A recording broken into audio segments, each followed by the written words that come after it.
परमेश्वर ने सब कुछ बनाया, उसने इसे सिद्ध बनाया। उसने हमें भी उसके स्वरूप में बनाया।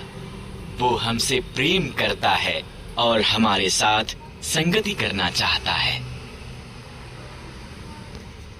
दुख से आदम और हव्वा ने परमेश्वर की उल्लंघना की।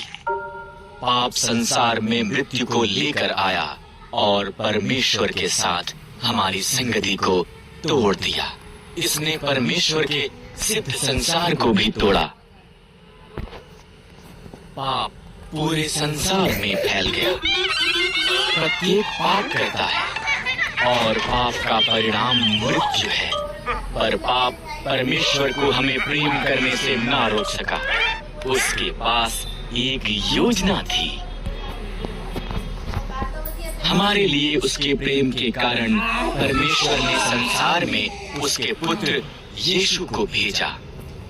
पाप ने हमारे साथ परमेश्वर की संगति को तोड़ दिया, पर यीशु उसे ठीक करने के लिए आया। यीशु ने बीमार लोगों को चंगा किया और बहुत से अन्य चमत्कार किए। उसने एकांत लोगों का स्वागत किया। उसने लोगों को परमेश्वर के प्रेम के बारे में सिखाया। उसका सिद्ध प्रेम हमें दिखाता है कि प्रेम कैसा दिखता है। यद्यपि कि यीशु ने कभी पाप नहीं किया, वो हमारे पापों के लिए एक सलीब पर मर गया, क्योंकि वो हमसे प्रेम करता है।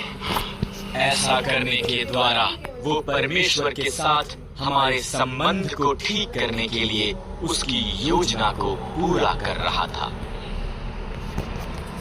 3 दिनों के बाद यीशु पाप और मृत्यु की शक्ति को तोड़ता हुआ मुर्दों में से जीवित हो गया। उसने उसके शिष्यों के साथ उन्हें सिखाते समय बिताया। तब वो वापस स्वर्ग लौट गया। अब यीशु सदा के लिए जीवित है। यीशु ने हमें अकेला नहीं छोड़ा है। उसने उसके पवित्र आत्मा को प्रत्येक जो उस पर भरोसा करता है उनके अंदर रहने के लिए भेजा है।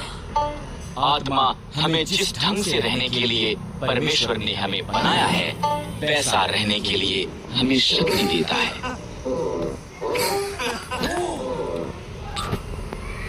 एक दिन जब यीशु वापस आता है, परमेश्वर सब कुछ पुनः सिद्ध बना देगा। वो एक नया आकाश और नई पृथ्वी को बनाएगा। हर कोई जो यीशु पर भरोसा करता है वो सदा के लिए उसके साथ रहेगा। परमेश्वर आपसे प्रेम करता है। उसने आपको सबसे अलग बनाया है। यीशु पर भरोसा करना, उसका अनुसरण करना परमेश्वर के साथ हमारे संबंध को जोड़ता है। क्या तुम परमेश्वर की कहानी का एक हिस्सा बनना चाहोगे?